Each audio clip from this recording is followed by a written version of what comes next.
కేంద్ర బడ్జెట్లో ఈసారి కూడా ఏపీకి ప్రత్యేక కేటాయింపులు జరిగాయి. అయితే అవి ఆశించినంత స్థాయిలో ఉన్నాయా లేదా అనే విషయం పక్కన పెడితే ఏపీకి మాత్రం ఊపిరిపోసే నిధులనే చెప్పుకోవచ్చు. ప్రత్యేక ఆర్థిక సాయంతో పాటు పలు ప్రాజెక్టులకు కేంద్రం నిధులు కేటాయించింది. Polavaram project, Visakha steel plant, Visakha పోర్టుతో పాటు ఆరోగ్య వ్యవస్థల బలోపేతానికి ప్రత్యేక నిధులిచ్చింది కేంద్రం.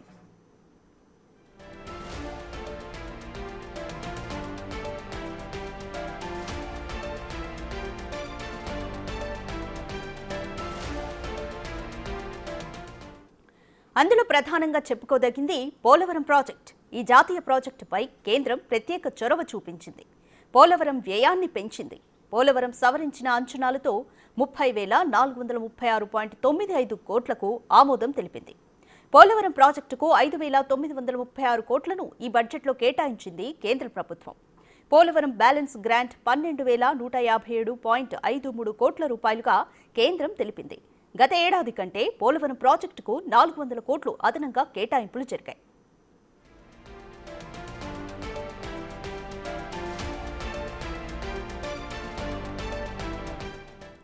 విశాఖ పోర్టుకు 730 కోట్లు ఇచ్చింది కేంద్రం. గత ఏడాదితో పోలిస్తే విశాఖ పోర్టుకి కూడా 445 కోట్లు అధికంగా ఇస్తున్నామని కేంద్రం తెలిపింది. ఆరోగ్య కేంద్రాల బలోపేతానికి 162 కోట్లు, జీరో బడ్జెట్ న్యాచురల్ ఫార్మింగ్కు 186 కోట్లు ఇచ్చింది.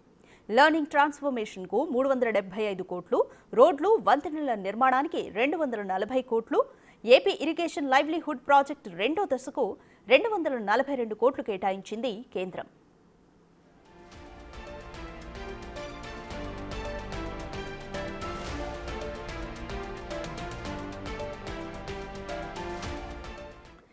జల్ జీవన్ మిషన్ గడువు పెంచాలన్న రాష్ట్ర ప్రతిపాదనను కేంద్రం అంగీకరించింది. కేంద్ర బడ్జెట్పై సీఎం చంద్రబాబు హర్షం వ్యక్తం చేశారు.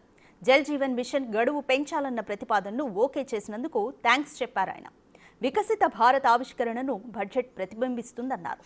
మధ్యతరగతి ప్రజలు, పేదలు, మహిళలు, రైతుల సంక్షేమానికి ప్రాధాన్యత ఇవ్వడం సంతోషకర పరిణామం అన్నారు.